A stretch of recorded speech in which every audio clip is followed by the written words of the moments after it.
So the plan is doggy walk. I get a little video of them saying hello. Then I'm going to go for a ride on the bike.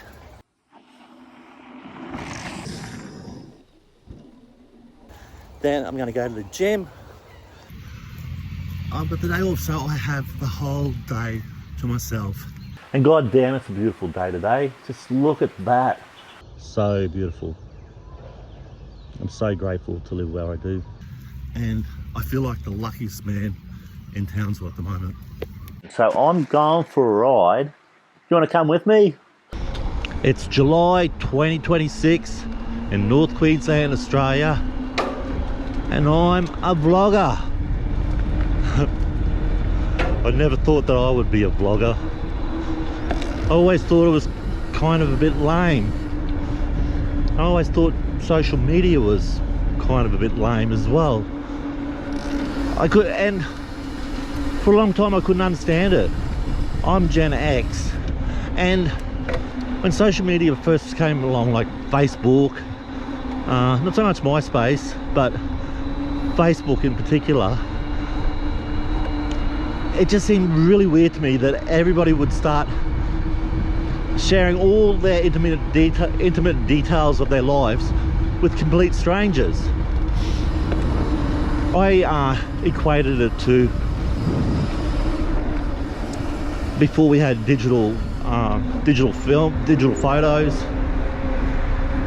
that we used to have photo albums, physical photo albums, and families would have their personal photos in their photo albums.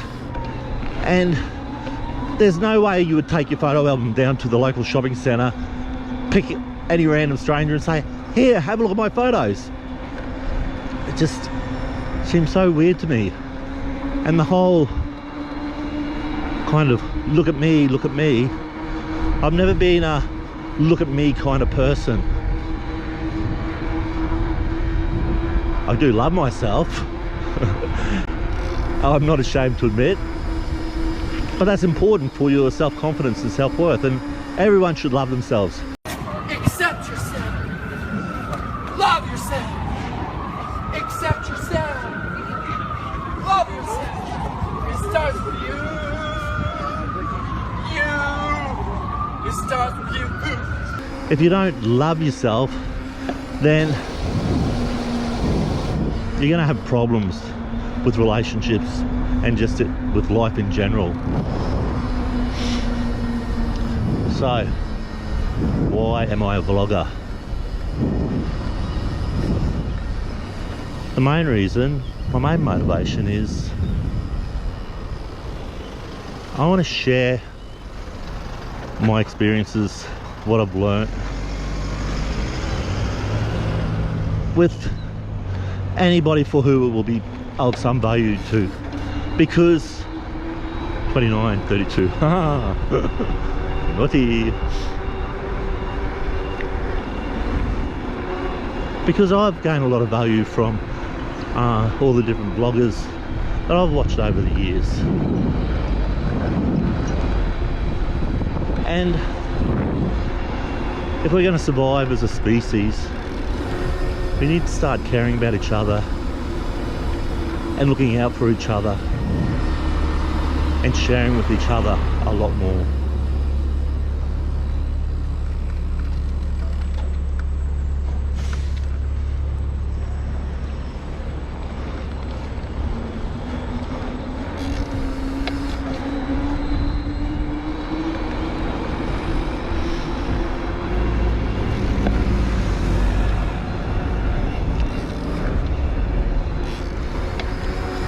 Because I'm old enough to have met enough different people from different nationalities, different walks of life and everything else, and my conclusion is we're all the same.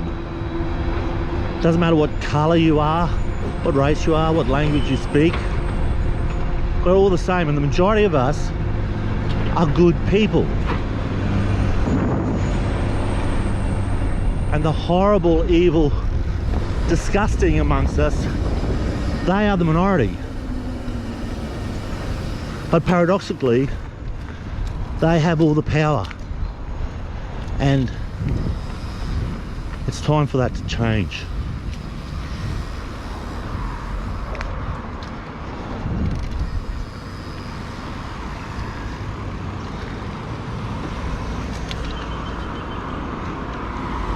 Anyway, enough preaching for now. The plan is we're going to the tracks and I'm going to have a go at a couple of the little jumps in my quest to become fit and a good rider again, because mountain bike riding is exhilarating, especially hitting jumps and going fast and doing dangerous stuff. It is so exhilarating.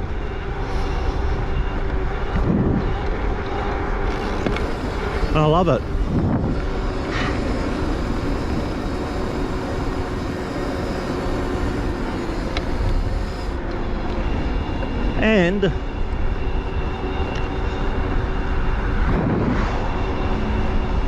And I think it'd be fun to document the process along the way.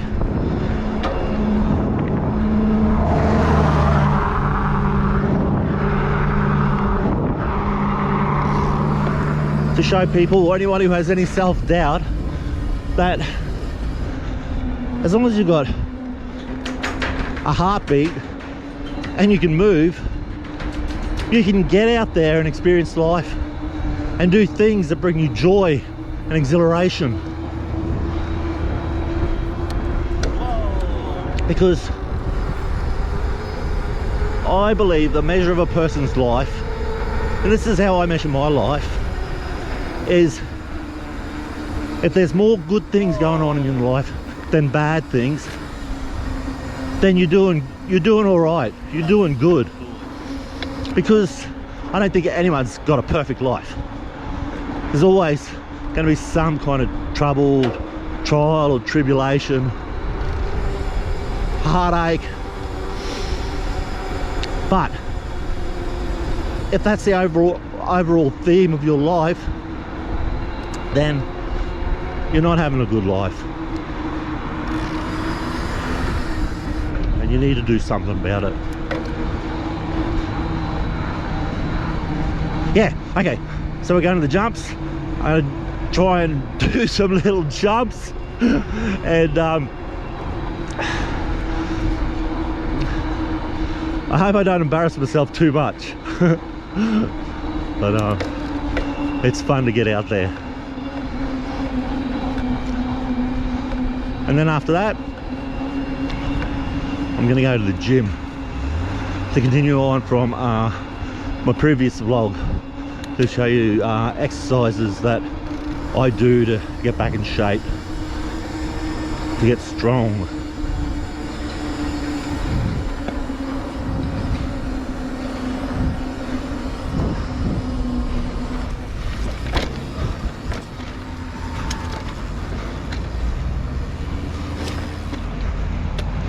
Oh man, it's a beautiful day.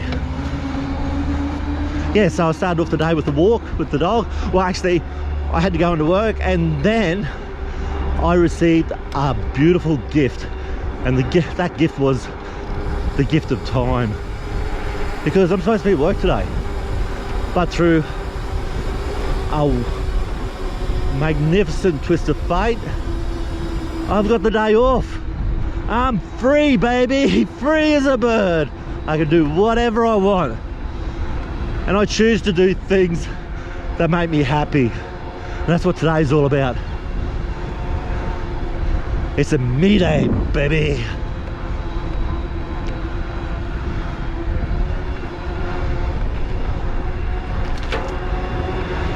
Now I'm cranking along. 36 kilometers an hour, 37 kilometers an hour. Nice. If you haven't watched my previous video, I go through how I hacked the system to increase the top speed, because I'm only supposed to be doing 25 kilometers an hour, but that's ridiculous. 25 kilometers an hour, come on.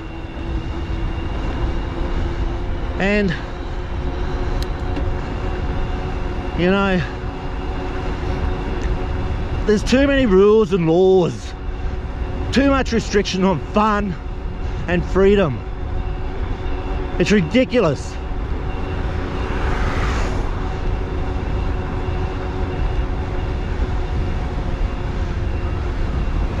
And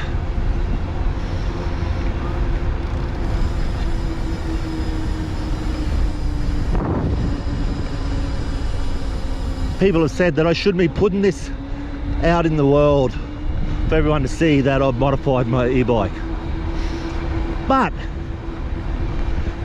if something's wrong and the law needs to be changed, then part of the process of doing that is through the process of civil disobedience.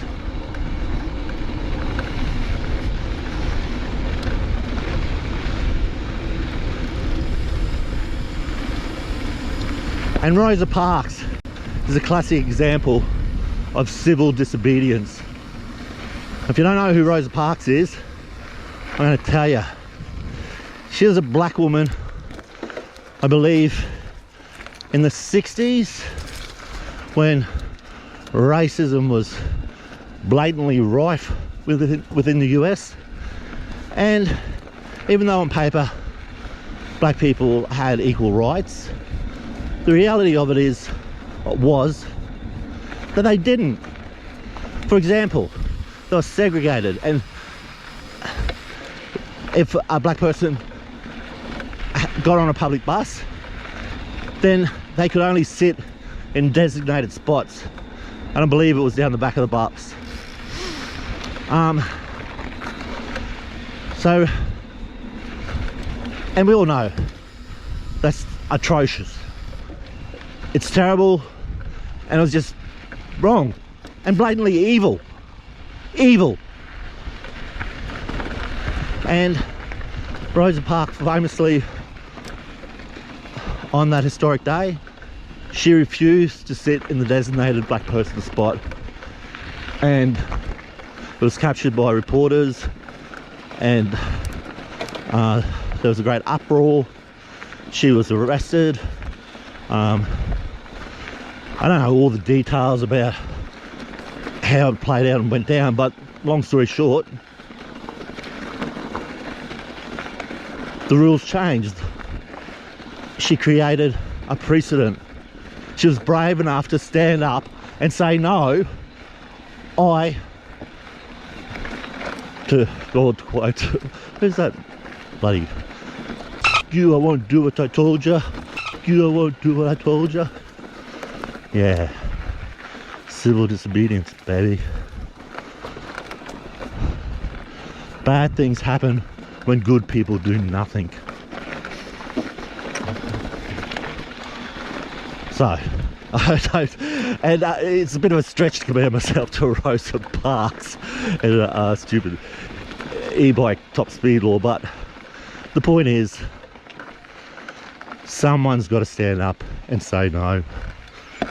Something's got to change.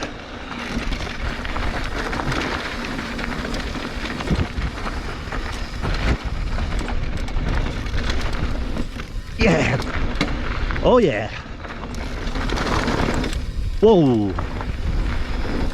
Sick. Oh, nice.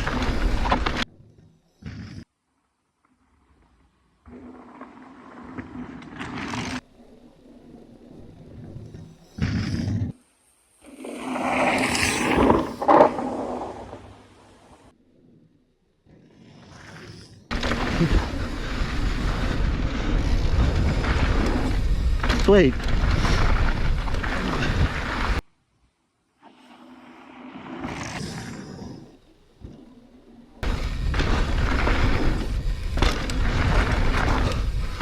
Yeah. Nice. All right, I'm back home now.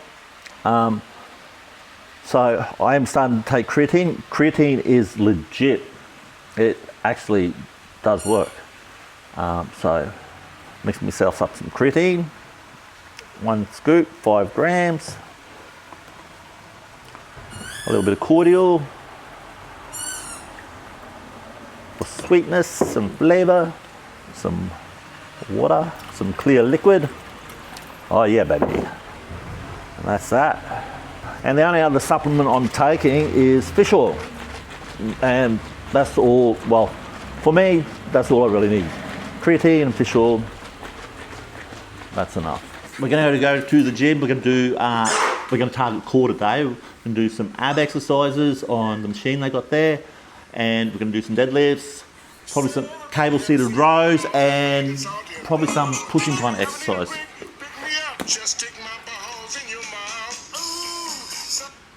Hello.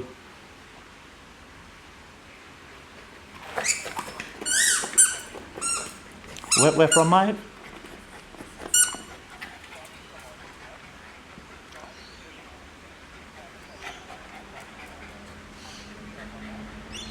Nah, mate, I'm not feeling very good. I'm probably going to die soon, so thanks a lot. See ya. To quote Sam Pilgrim, to the sky.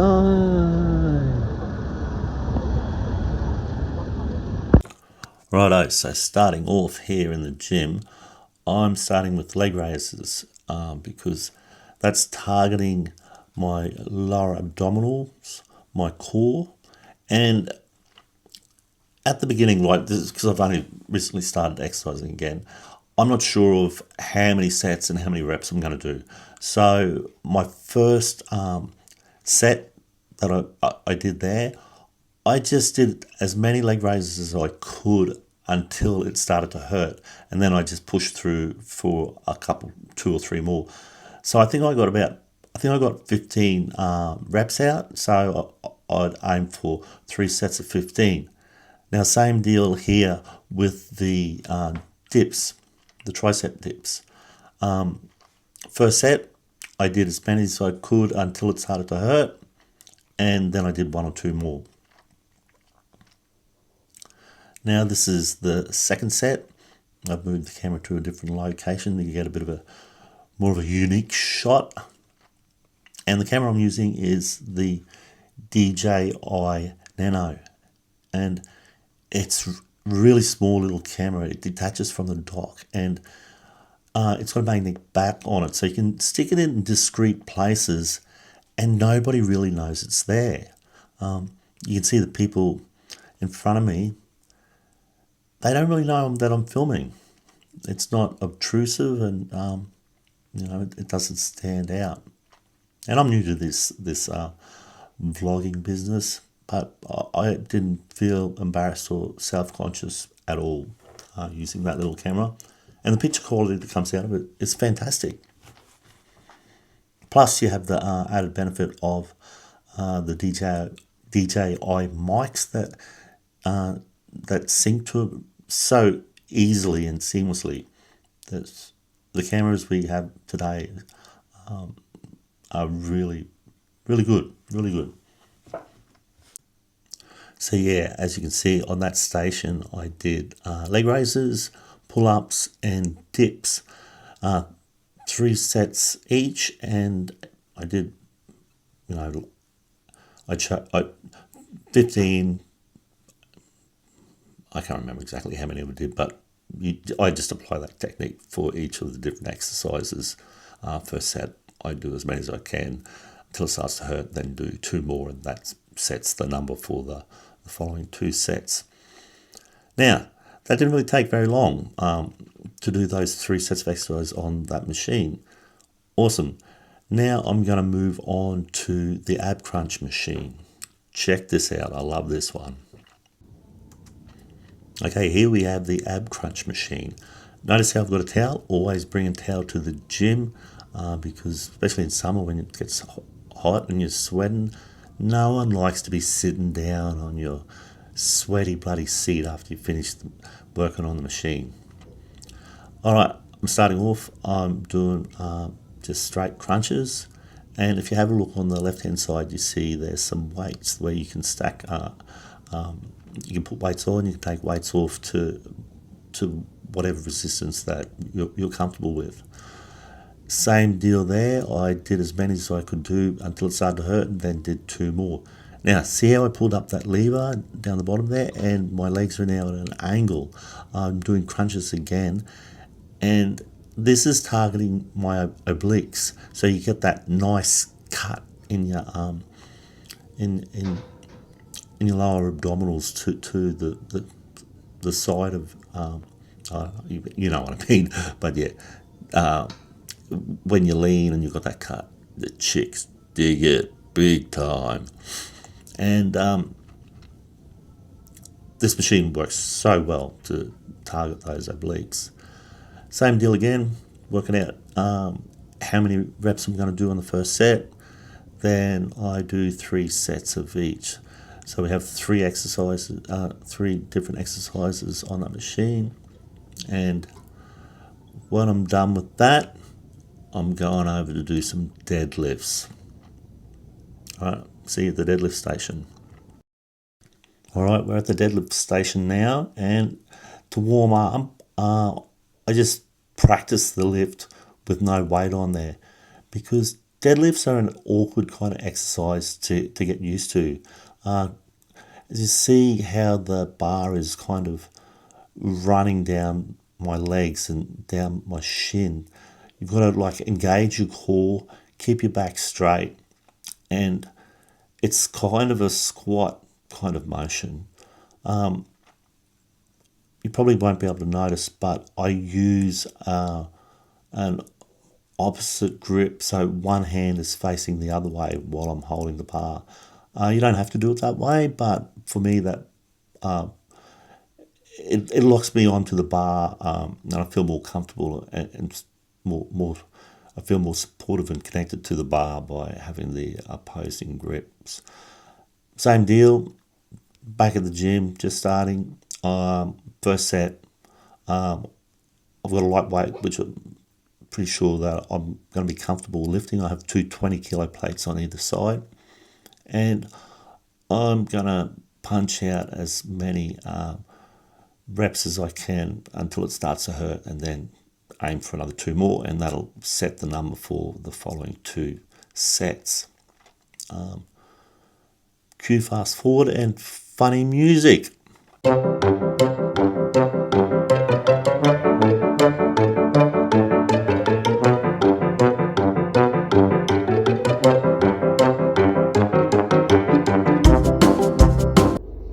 Well, that's the gym done. I'm pretty flogged now. I didn't do the cable seated rows, and I didn't do any chest exercises because I'm flogged now, and I've had a great day. It's been the best day ever, and thanks so much for hanging out with me. That's been really cool. And I'd like to hear about what you've been doing to with your fitness regime to get back into shape.